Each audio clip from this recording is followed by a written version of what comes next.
السلام علیکم ورحمۃ اللہ وبرکاتہ۔ کیا حال ہے آپ سب کے؟ میں امید کرتی ہوں آپ سب ایمان و تقوی کی بہترین حالت میں ہوں گی انشاءاللہ تعالی۔ آج ہم بات کریں گے نماز کی نیت کیسے کرتے ہیں۔ رب اشرح لی صدری ویسر لی امری واحلل عقدۃ من لسانی یفقہوا قولی رب زدنی علما۔ اللہم ارنا الحق حقا وارزقنا اتباعہ وارنا الباطل باطلا وارزقنا اجتنابہ۔ اللہم فقہنا فی الدین۔ بسم اللہ الرحمن الرحیم۔ انما الاعمال بالنیات۔ سب سے پہلے ہم نے نیت کرنی ہے نماز کی۔ نیت نماز پڑھنے سے پہلے ضروری ہے، اور یہ بھی نیت ضروری ہے کہ میں نماز پڑھوں گی، کیونکہ جو نیت رکھتے ہیں وہی نماز پڑھنے کا اہتمام کرتے ہیں، اس کی شرائط بھی پوری کرتے ہیں اور وقت پر بنا کہے نماز پڑھتے ہیں۔ جب بھی کوئی نیکی کا کام کرنا چاہیں تو اس کی نیت کریں۔ نیت کا مقام دل ہے، زبان سے ادا کرنا ضروری نہیں۔ زبان سے نیت کرنا سنت سے ثابت نہیں ہے، ٹھیک ہے؟ دیکھیں، جب ہم دل سے نیت کو دہراتے ہیں تو خشوع اور خضوع شروع ہو جاتا ہے ہماری نمازوں میں۔ ابن قیم رحمہ اللہ نے نیت کو زبان سے ادا کرنے کے بارے میں کہا کہ تم میں سے کوئی اگر حضرت نوح علیہ السلام کی عمر تک بھی زندہ رہے اور وہ اس بات کو تلاش کرتا رہے کہ آپ صلی اللہ علیہ وسلم اور صحابہ کرام نے کچھ ایسا کیا تو وہ کامیاب نہ ہو سکے گا سوائے اس کے کہ وہ جھوٹ بولے گا، اور اگر اس میں بھلائی ہوتی تو صحابہ کرام اس میں سبقت لے جاتے اور اس بارے میں رہنمائی کرتے ہماری، ٹھیک ہے؟ ابن عثیمین کہتے ہیں کہ نیت کے الفاظ نہ روزہ اور نہ ہی کسی اور عبادت میں ثابت ہیں، حتیٰ کہ حج اور عمرے میں بھی نہیں۔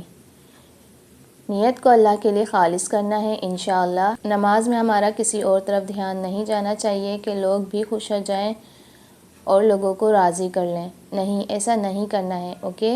نیت جب بھی کریں یہ سوچیں کہ یہ کام صرف اللہ کے لیے کرنا چاہتی ہیں اور اسی کے سامنے پیش کرنا ہے مجھے۔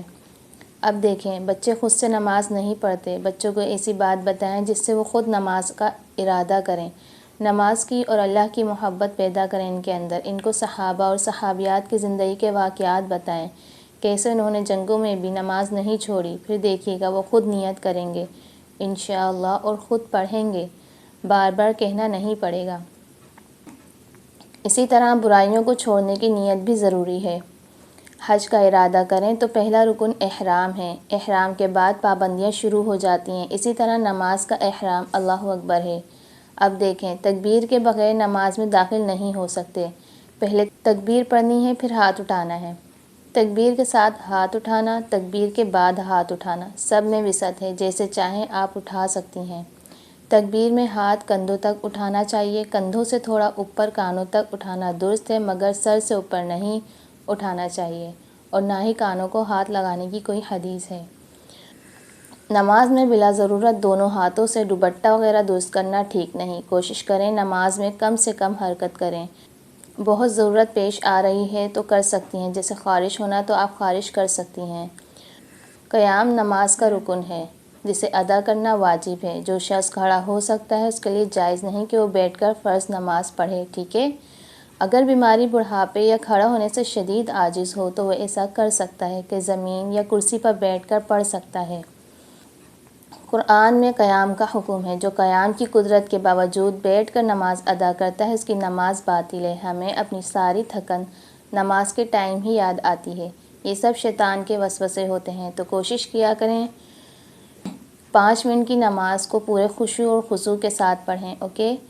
قیام میں اگر کھڑا ہونا بہت مشکل ہو تو سہارا لے کر کھڑے ہو جائیں، مگر یہ بیٹھنے سے بہتر ہے۔ اب بات کرتے ہیں قیام کی مقدار اور طریقے پر۔ سب سے پہلے نماز میں قیام کرنا فرض ہے، باقی نماز کی نسبت قیام لمبا ہونا چاہیے۔ لمبے قیام والی نماز افضل ہوتی ہے، اور جتنا لمبا قیام ہوتا ہے اتنا زیادہ ثواب ہوتا ہے، اوکے؟ ہمارے نبی صلی اللہ علیہ وسلم کیسے قیام کرتے تھے؟ برا بن عازب رضی اللہ عنہ بیان کرتے ہیں کہ نبی صلی اللہ علیہ وسلم کا رکوع، سجدہ اور سجدوں کے درمیان جلسہ، اور جب آپ صلی اللہ علیہ وسلم پھر رکوع کے بعد سر اٹھاتے اور دوبارہ سجدے میں جاتے تو تقریباً برابر ہوتے، البتہ قیام و تشہد طویل ہوتے تھے۔ نبی صلی اللہ علیہ وسلم انفرادی نماز میں طویل قیام کرتے تھے، لیکن آپ صلی اللہ علیہ وسلم باجماعت نماز میں زیادہ لمبا قیام نہ کرواتے۔ قیام کیسے کیا جاتا ہے؟ مضبوطی سے جم کر قیام کرنا چاہیے۔ نگاہیں سجدے کی جگہ پر رکھنا افضل ہے۔ آپ صلی اللہ علیہ وسلم نماز میں سر کو جھکا لیتے، یعنی سر اکڑا ہوا نہ ہو، اور نگاہ کو زمین پر رکھتے۔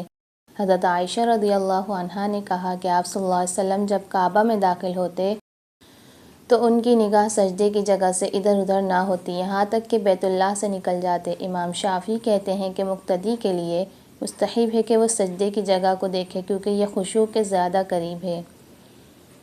حدیث میں آتا ہے کہ بے شک اللہ نے تم کو نماز کا حکم دیا ہے، لہذا جب تم نماز پڑھو تو کسی اور طرف توجہ نہ کرو، کیونکہ اللہ اپنے نماز پڑھنے والے بندے کی طرف متوجہ ہوتا ہے جب تک وہ نماز پڑھتے ہوئے ادھر ادھر متوجہ نہ ہو۔